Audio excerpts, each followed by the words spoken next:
Assalamualaikum warahmatullahi wabarakatuh. Perkenalkan, kami dari nomor 6 yang beranggotakan yang pertama Wahyuni, yang kedua Nafisa, yang ketiga Al-Mufira, dan yang terakhir Muhammad Fathur Rahman. Di sini kami akan mempresentasikan tema yaitu regulasi perbankan terkait dengan manajemen risiko. Regulasi perbankan terkait dengan manajemen risiko. Konsep dasar perbankan. Bank merupakan suatu badan usaha yang memberikan jasa keuangan dalam menghimpun dana dari masyarakat, baik dalam bentuk simpanan atau bentuk lainnya, dan disalurkan kembali kepada masyarakat yang membutuhkan dana dengan tujuan mensejahterakan kehidupan rakyat.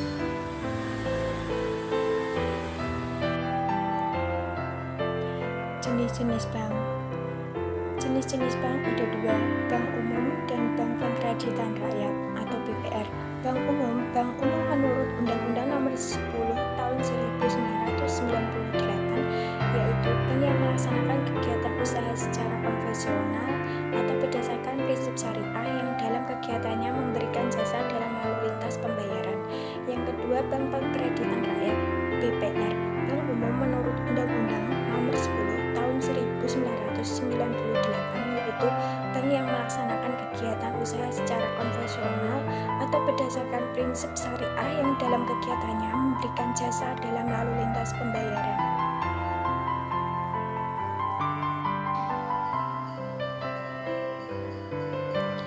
Untuk slide selanjutnya mengenai ikhtisar kegiatan utama bank berdasarkan neraca. Yang aktiva itu ada primary reserve atau cadangan utama, secondary reserve atau cadangan sekunder, loan atau pinjaman, investment atau investasi, kemudian ada fixed asset and other asset, itu aset tetap dan aset lainnya. Kemudian yang pasify itu ada dana pihak ketiga, dana pihak kedua, dan dana pihak pertama.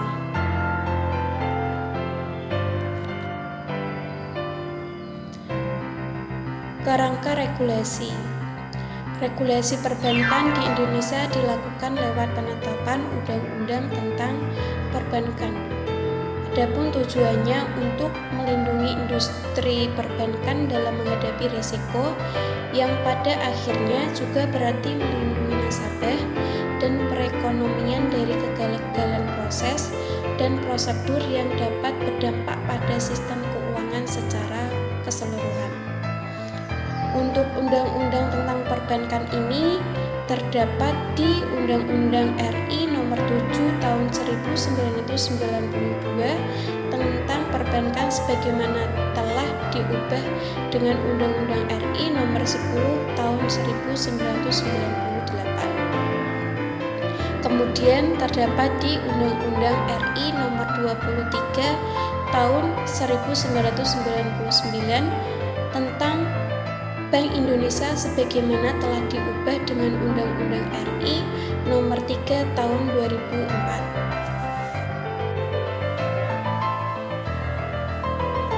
Kebutuhan regulasi perbankan. Beberapa pertimbangan mengapa diperlukan regulasi bagi perbankan.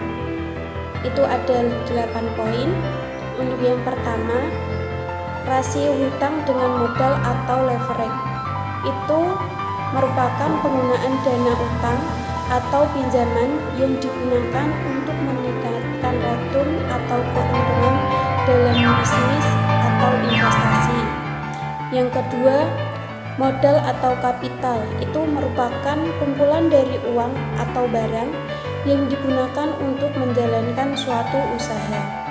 Yang ketiga, itu ada insolvensi. Itu merupakan keadaan orang atau perusahaan yang tidak dapat membayar utang atau kewajiban keuangannya dengan tepat waktu. Kemudian yang keempat, peranan bank sentral sebagai lender of the last resort. Yang kelima, stabilitas keuangan.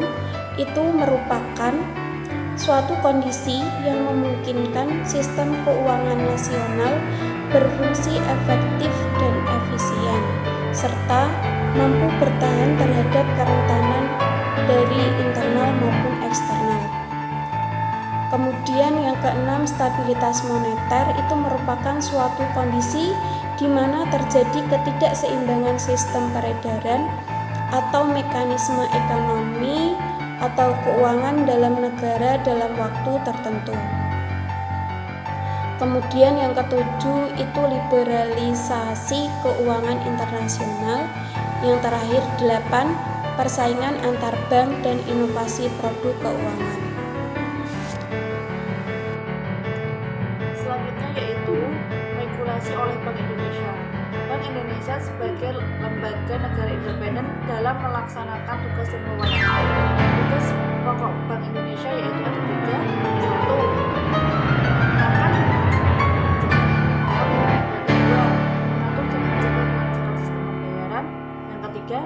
Mengatur dan mengawasi perbankan.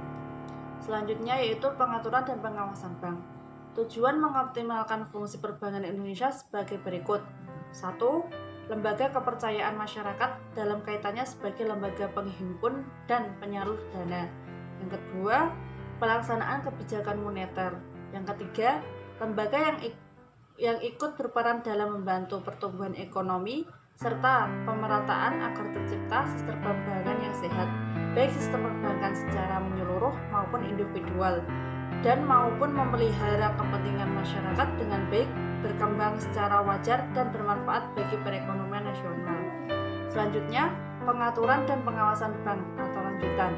Untuk mencapai tujuan itu, pendekatan yang dilakukan dengan menerapkan 1. Deregulasi, yang kedua prudensial banking, yang ketiga regulatory banking.